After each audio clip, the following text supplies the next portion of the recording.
పాకిస్తాన్‌లో పెను మార్పులు చోటు చేసుకోబోతున్నాయి అన్నది అక్కడ మీడియా, అక్కడ సోషల్ మీడియా ప్రొజెక్ట్ చేస్తుంది.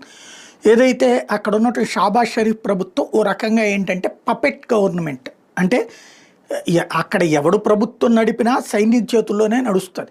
ముందు ప్రజాదరణ పొందినటువంటి ప్రధానమంత్రులు కూడా ఆ తర్వాత సైన్యం ఐఎస్ఐ చేతుల్లోకి కీలుబొమ్మలుగా మారతారు. లేదా వాళ్ళ దెబ్బకి వీళ్ళు బలవుతుంటారు. అలాగ ఒకసారి ఒకళ్ళని బలి చేసిన వాళ్ళు తర్వాత తాము బలవుతుంటారు. ఒకప్పుడు షరీఫ్ ప్రభుత్వాన్ని ఇబ్బంది పెట్టి తను అధికారంలోకి వచ్చినటువంటి ముషర్రఫ్ కార్గిల్ని అడ్డుపెట్టి కార్గిల్లో ఫెయిల్ అయినా తను అధ్యక్షుడయ్యాడు. తద్వారా కొన్ని రోజుల పాటు కథ నడిపాడు. ఆ తర్వాత ఆ ముషర్రఫ్ని పక్కన పెట్టి ఇంకొకళ్ళు.